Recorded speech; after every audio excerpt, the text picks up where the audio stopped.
Je m'appelle Eric Massua, je suis réalisateur pour le spectacle vivant. Je suis ceinture noire de vidéo mapping. Voilà, mon job c'est de projeter des images non pas sur des écrans mais plutôt sur des objets.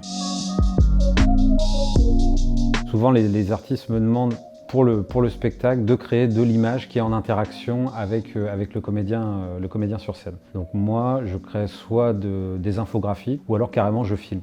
Ça peut aussi nous arriver de fabriquer des personnages extérieurs, donc de travailler avec d'autres comédiens et les intégrer sur le plateau sous forme de vidéo et pas forcément justement sous forme d'un comédien sur scène. Donc ça nous permet par exemple de travailler avec des gens qui ne monteraient pas sur le plateau et de les amener dans le décor. Je fais aussi du son, je fais aussi pas mal de montage son et j'essaie de mélanger les sons, c'est-à-dire de créer des images et de créer les ambiances sonores, les ambiances sonores qui vont avec. J'ai fait un lycée hyper standard. J'ai fait une fac tout à fait standard après de DUT génie électrique, voilà, pas très intéressante. Ce qui m'a le plus servi finalement, c'est la curiosité qu'il y avait chez tous les élèves autour de moi. Alors c'était des curiosités sur évidemment la musique, évidemment le son, mais aussi dans l'image, dans la recherche d'images, j'ai envie de dire tout ce qui était la poésie en fait qui reliait tout ça. Et en fait, mon premier job n'avait rien à voir avec tout ça. J'étais preneur de son pour France 3, pour un documentaire. Et là, ça m'a fait dire que en fait, c'est pas ça que je voulais faire. Et ensuite, ce qui s'est passé, c'est que j'ai travaillé dans un lieu en tant que régisseur. Et pour pas m'ennuyer pendant les représentations, je faisais du VJing et de la captation. Donc le VJing, c'est le vidéo jockey. Il y a le disque jockey qui fait la musique et le VJ qui fait les images. Jusqu'au jour où je suis tombé sur une personne qui m'a dit « Écoute, moi je suis DJ, je pars en tournée et j'ai besoin d'avoir de l'image sur scène, est-ce que tu veux m'accompagner ?» De cette opportunité-là a commencé le grand voyage à travers le spectacle vivant et surtout l'envie d'arrêter de projeter sur des écrans, mais de projeter sur des objets. Les objets, ça aurait pu être mais n'importe quoi. Un tube de mayonnaise géante, comme une tribu de parapluies derrière moi, ou je sais pas, des baskets, ou un assemblage de slips, par exemple.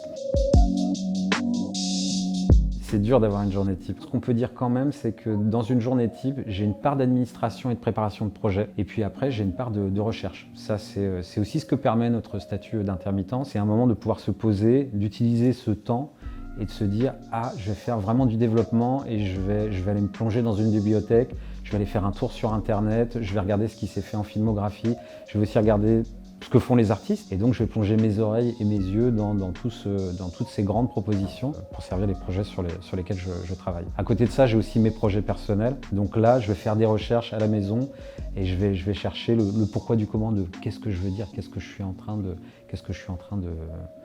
gratter en fait.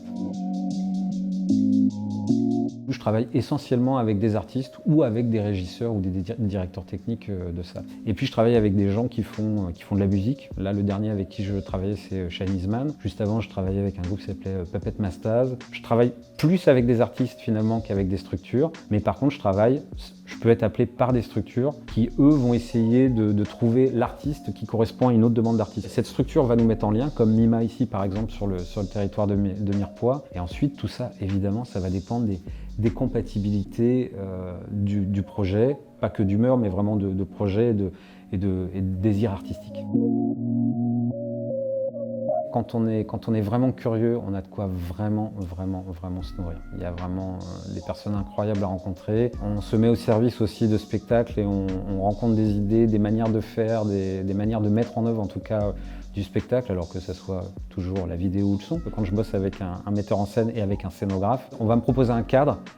Et en fait, moi, dans ce cadre, je vais pouvoir y trouver toute une liberté. Le problème des moins, c'est qu'on se retrouve à des moments et de se dire, bah oui, on va prendre des projets qui nous intéressent moins, mais parce que ça peut aussi nourrir d'autres projets financièrement.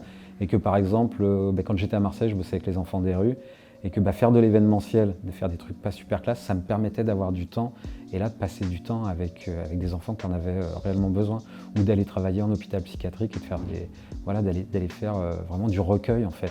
Voilà, sans finance, ça serait un peu plus compliqué. Ça, c'est les gros moins. Mais aujourd'hui, j'ai arrêté les moins, je suis dans le plus. Je sors de la fac, je cherche un peu du travail et je trouve pas exactement ce que je veux. Et un jour, j'ai un pote qui m'appelle, Vivien, qui me dit « Écoute, je pars faire 2 mois le tour de la Méditerranée avec des artistes sur un bateau, mais je me sens pas de le faire. Est-ce que tu te sentirais de le faire ?» Et moi, je me suis dit « Bah ouais, en fait, aller faire de la prise de son pour du documentaire, ça me botte à fond la caisse. » Et il se trouve que sur ce projet-là, sur ces 2 mois, j'ai rencontré la mère de mes enfants.